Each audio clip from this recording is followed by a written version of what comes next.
दोस्तों यह है अंटार्कटिका, दुनिया की सबसे ठंडी जगह। इनफैक्ट ये इतना ठंडा है कि यहाँ टेम्परेचर -90 डिग्रीज तक भी चला जाता है, जो कि आपकी हड्डियों तक को भी जमा सकता है।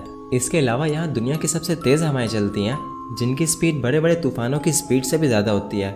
तो खैर अंटार्कटिका दुनिया के नीचे वाला हिस्सा है, तो इसकी स्टोरी भी काफ़ी इंटरेस्टिंग है, क्योंकि अंटार्कटिका भी कभी ऊपर हुआ करता था, लेकिन फिर कुछ यूँ हुआ कि ये टूटकर दुनिया के बॉटम में चला गया और बना इस दुनिया का सबसे ठंडा कॉन्टिनेंट। तो जी हाँ दोस्तों, आज की ये वीडियो अंटार्कटिका पर होने वाली है। इस वीडियो में हम अंटार्कटिका की स्टोरी डिस्कस करेंगे और अंटार्कटिका के कुछ ऐसे राज भी जानेंगे जिनके बारे में पहले आप नहीं जानते होंगे।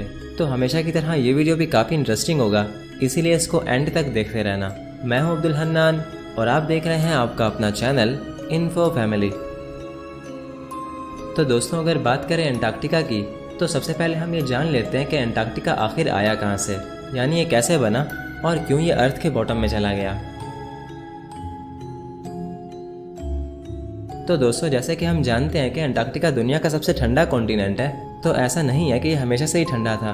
अगर हम आज से 300 मिलियन साल पीछे जाएं, यानी डायनासोर्स के भी टाइम से पहले, तो उस टाइम अर्थ कुछ ऐसी दिखती थी। अर्थ पर सिर्फ एक ही बड़ा कॉन्टिनेंट था, जिसे हम नाम देते हैं पैंजिया। तो पैंजिया एक सुपर कॉन्टिनेंट था जिसमें सारी लैंड एक ही जगह पर थी।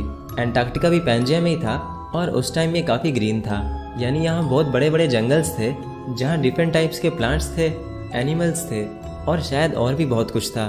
तो अब सवाल ये आता है कि जो अंटार्कटिका कभी एक ग्रीन कॉन्टिनेंट था, वो इतना ठंडा कैसे हो गया, यानी जहाँ कभी जंगल हुआ करते थे वहाँ आज सिर्फ और सिर्फ बर्फ़ क्यों है। तो चलिए जानते हैं। तो दोस्तों जैसे कि मैंने बताया कि पैंजिया एक सुपर कॉन्टिनेंट था, तो आज से 200 मिलियन साल पहले ये टूटकर दो हिस्सों में बंटने लगा, जो थे लॉरेशिया और गोंडवाना। ये दोनों भी सुपर कॉन्टिनेंट्स थे जिनमें काफ़ी सारे अलग अलग कॉन्टिनेंट्स थे। लॉरेशिया में नॉर्थ अमेरिका, यूरोप, ग्रीनलैंड और एशिया का कुछ पार्ट जैसे चाइना और रशिया थे, और गोंडवाना में south America, Africa, Antarctica, Australia, Arabian peninsula यानी सऊदी अरब और यूएई, और इंडियन सब कॉन्टिनेंट यानी इंडिया, पाकिस्तान और बांग्लादेश थे। अब बात हो रही थी अंटार्कटिका की, तो अंटार्कटिका भी गोंडवाना में ही था। पैंजिया के टूटने के बाद ये कई मिलियन सालों तक गोंडवाना में ही रहा, और उस टाइम डायनासोर्स भी यहाँ रहा करते थे, क्योंकि जब अंटार्कटिका गोंडवाना में था तब भी ये ग्रीन था। तो लगभग 20 मिलियन सालों तक ये गोंडवाना में ही रहा, और ठीक 180 मिलियन साल पहले गोंडवाना भी टूटने लगा। इसके टूटने से सारे कॉन्टिनेंट्स अलग हो गए और अंटार्कटिका भी टूटकर अर्थ के बॉटम में चला गया, यानी साउथ में। अब साउथ में जाने के बाद अंटार्कटिका के टेम्परेचर्स एक्सट्रीम होने लगे और पूरा कॉन्टिनेंट धीरे धीरे बर्फ से ढकने लगा। अंटार्कटिका आज भी साउथ में ही है और इस टाइम ये दुनिया का सबसे ठंडा कॉन्टिनेंट है। तो दोस्तों ये थी कहानी अंटार्कटिका के बनने की और इसके ठंडा होने की। तो चलो अब आगे बढ़ते हैं और जानते हैं कि अंटार्कटिका को इंसानों ने कब देखा, यानी ये कैसे डिस्कवर हुआ। दोस्तों वैसे तो अंटार्कटिका कई मिलियन सालों पहले ही बन चुका था, बट इंसानों ने इसे बहुत लेट देखा। अंटार्कटिका सिर्फ 200 साल पहले ही यानी 1820 में डिस्कवर हुआ, और ये बहुत ही शॉकिंग बात है, क्योंकि 1610 में तो गैलीलियो ने प्लैनेट्स को भी देख लिया था। जी हाँ, 1610 में गैलीलियो ने एक छोटी सी टेलीस्कोप बनाई थी, जिससे उसने पहली बार दुनिया के बाहर की चीज़ें देखी, जैसे मून के गड्ढे, सैटर्न की रिंग्स, सन के स्पॉट्स, जुपिटर के मून्स और मिल्की वे के डिफरेंट स्टार्स। तो गैलीलियो ने ये सब 1610 में किया, और इसके ठीक 210 साल के बाद हमने अंटार्कटिका को देखा। यानी हमने दुनिया के बाहर की चीज़ें तो पहले से ही देख ली थी, बट हमें यही नहीं पता था कि दुनिया में कोई अंटार्कटिका भी है। अंटार्कटिका को सबसे पहले देखने वाला इंसान ये था, और इसने अंटार्कटिका को कैसे देखा, ये जानने से पहले हम वक्त में थोड़ा पीछे चलते हैं और जानते हैं कि अंटार्कटिका को देखने से पहले लोग क्या क्या सोचा करते थे। दोस्तों वैसे तो अंटार्कटिका 1820 में डिस्कवर हुआ, बट ऐसा नहीं है कि लोग इसके बारे में जानते नहीं थे। ह्यूमंस ने काफ़ी पहले ही अंदाज़ा लगा लिया था कि अर्थ के बॉटम में भी कोई कॉन्टिनेंट छुपा है जिस तक पहुंच पाना काफ़ी मुश्किल है। एंशिएंट फिलोसोफर एरिस्टोटल और एंशिएंट एस्ट्रोनॉमर क्लॉडियस टोलेमी ने तो ये तक कह दिया था कि अगर अर्थ के ऊपर कॉन्टिनेंट्स हैं तो नीचे भी कोई बड़ा सा लैंड का टुकड़ा होना चाहिए जो ऊपर के कॉन्टिनेंट्स को बैलेंस करता होगा। अब बात में लॉजिक ज़रूर था, बट साइंस इन बातों को नहीं मानती, क्योंकि पैंजिया के टाइम में भी सिर्फ एक ही कॉन्टिनेंट था जिसके इर्द गिर्द सारा समंदर था, तो पैंजिया भी तो बैलेंस था ना। खैर आगे बढ़ते हैं। दोस्तों जैसे कि लोगों को अंटार्कटिका के होने का अंदाज़ा पहले से ही था, तो उन्होंने इसे एक इमेजिनरी नाम भी दे रखा था, जो था टेरा ऑस्ट्रालिस इनकॉग्निटा, यानी अननोन सदर्न लैंड। तो टेरा ऑस्ट्रालिस सिर्फ एक इमेजिनरी कॉन्टिनेंट था, लेकिन सिर्फ 1773 तक ही, क्योंकि 1773 में जेम्स कुक नाम का एक एक्सप्लोरर था जिसने पहली बार अंटार्कटिक सर्कल को क्रॉस किया। उसने अंटार्कटिका के आसपास के ओशन को एक्सप्लोर किया और उसे पक्का यकीन हो गया कि यहाँ कोई कॉन्टिनेंट छुपा है। वो अंटार्कटिका के बहुत पास से गुजरा बट उसे देख नहीं पाया। अब भले ही वो टेरा ऑस्ट्रेलिस को नहीं देख पाया बट उसने स्ट्रांगली क्लेम किया कि यहाँ ज़रूर कोई बड़ा कॉन्टिनेंट है जिस तक पहुँच पाना नामुमकिन है, क्योंकि सदर्न ओशन के पास कंडीशंस काफ़ी एक्सट्रीम थी। तो जेम्स कुक को लगा कि टेरा ऑस्ट्रेलिस तक कोई नहीं पहुँच सकता। तो जेम्स कुक के अकॉर्डिंग अंटार्कटिका तक पहुँचना नामुमकिन था, बट फिर 1820 में ये नामुमकिन काम मुमकिन हो गया, क्योंकि 1820 में 3 लोगों ने क्लेम किया कि उन्होंने टेरा ऑस्ट्रेलिस को अपनी आंखों से देखा। फैबियन गोतलिब, एडवर्ड ब्रांसफील्ड और नेथानिएल पामर। मज़े की बात यह है कि इन तीनों ने अंटार्कटिका को एक ही साल देखा, यानी 1820 में। फैबियन ने अंटार्कटिका को 27 जनवरी को देखा, एडवर्ड ने उसके 3 दिन बाद यानी 30 जनवरी को देखा और नेथानिएल ने थोड़ा लेट देखा, यानी नवंबर में।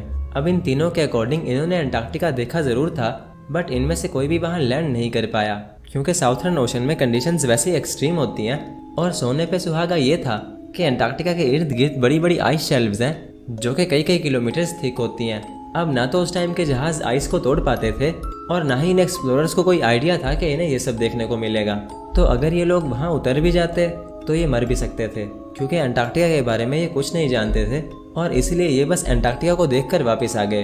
वेल, टेरा ऑस्ट्रेलिस अब डिस्कवर हो चुका था और इसे नाम दिया गया अंटार्कटिका, एंटी आर्कटिक, यानी आर्कटिक का अपोजिट। क्योंकि अर्थ के ऊपर वाले एरिया को हम आर्कटिक कहते हैं तो नीचे वाला एरिया उसका अपोजिट हुआ, इसीलिए हमने उसे नाम दिया अंटार्कटिका। तो अंटार्कटिका अब डिस्कवर हो चुका था, इसका नाम भी रखा जा चुका था, तो अब बारी थी इस पर लैंड करने की। दोस्तों, अब अंटार्कटिका पर लैंड होने की स्टोरी भी काफ़ी इंटरेस्टिंग है, क्योंकि अंटार्कटिका दुनिया का सबसे ठंडा कॉन्टिनेंट है, तो यहाँ लैंड होने का मतलब था मौत को दावत देना। अब जैसे 1820 में अंटार्कटिका डिस्कवर तो हो चुका था, बट कोई भी यहाँ लैंड नहीं हुआ, क्योंकि उन्हें ये डर था कि कहीं वो मर ना जाएं। तो अंटार्कटिका को लेकर लोगों के दिल में काफ़ी खौफ था और ये खौफ ख़त्म किया इस आदमी ने। इसका नाम कार्स्टन बोर्जक्रैमिक है और ये एक नॉर्वेजियन एक्सप्लोरर था। ये बंदा 1895 में एक छोटी सी बोट पर अंटार्कटिका जाता है और वहाँ अपनी टीम के साथ लैंड होकर कुछ घंटे रुकता है। फिर ये वहाँ के कुछ स्टोन्स वगैरह कलेक्ट करके ले आता है ताकि ये प्रूफ दे सके कि ये वाकई अंटार्कटिका पर उतरा था। मज़े की बात ये थी कि जैसे ये बंदा अंटार्कटिका पहुँचा तो इसके क्रू मेंबर्स आपस में झगड़ा करने लगे कि अंटार्कटिका पर सबसे पहले कौन कदम रखेगा। इस तस्वीर में आप क्लियरली देख सकते हो कि एक बंदा बोट से उतरकर भागा जा रहा है ताकि वो सबसे पहले अपने कदम अंटार्कटिका पर रख सके, जो कि काफ़ी फ़नी बात है। इसने ये साबित कर दिया कि अंटार्कटिका पर लैंड होना इतना भी डेंजरस नहीं है और इसने ठान ली कि ये दोबारा भी अंटार्कटिका जाएगा और इस बार ये वहाँ रह कर आएगा। तो 1895 में अंटार्कटिका पर लैंड होने वाला पहला इंसान बना और उसके ठीक 4 साल बाद यानी 1899 में ये फिर से अंटार्कटिका गया और इस बार ये वहाँ पूरा 1 साल रुका, यानी जनवरी 1899 से जनवरी 1900 तक। ये बंदा इस बार 10 बंदों की टीम लेकर जाता है और ये 10 के 10 लोग पूरे 1 साल तक अंटार्कटिका में सर्वाइव भी कर लेते हैं। यानी ये अंटार्कटिका पर समर्स के साथ साथ पूरी एक विंटर भी गुजारते हैं, जहाँ इन्हें एक्सट्रीम वेदर और -40 डिग्री की ठंड का सामना करना पड़ता है।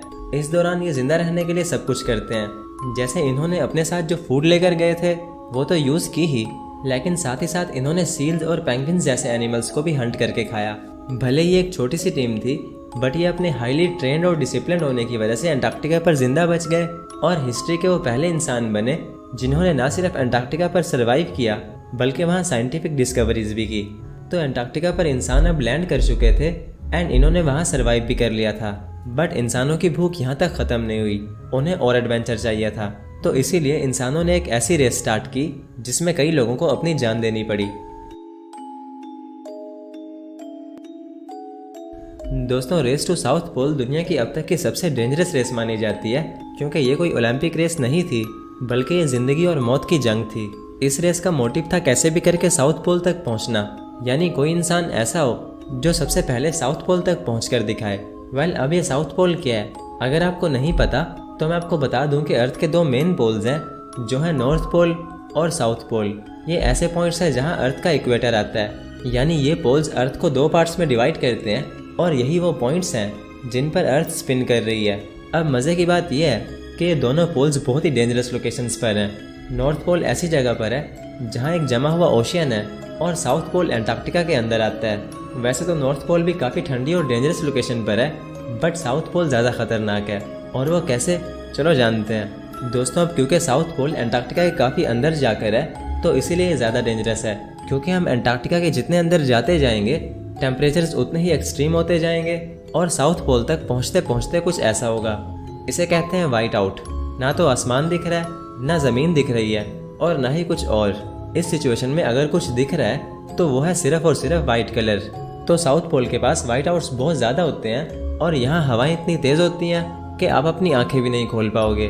तो इन्हीं वाइट आउट्स के चलते एक्सप्लोरर्स को कुछ भी नहीं दिखता और वो रास्ता भूल जाते हैं। यानी यूँ समझ लो कि वो घूम घूम कर एक ही जगह पर वापस आ जाते हैं और ठंड इतनी ज़्यादा होती है कि वो जम कर मर जाते हैं। तो साउथ पोल एक बहुत ही डेंजरस लोकेशन पर है, बट इंसानों को यहाँ भी पहुँचना था। तो अब साउथ पोल तक एक्सप्लोरर्स कैसे पहुँचे ये हम जानेंगे अंटार्कटिका के सेकंड पार्ट में, क्योंकि अंटार्कटिका के बारे में अभी भी काफ़ी बातें ऐसी हैं जिन्हें हम इस वीडियो में कवर नहीं कर पाएंगे। तो आई होप आपको आज के इस वीडियो से काफ़ी इन्फॉर्मेशन मिली होगी, तो इसीलिए इसे एक लाइक कर दो।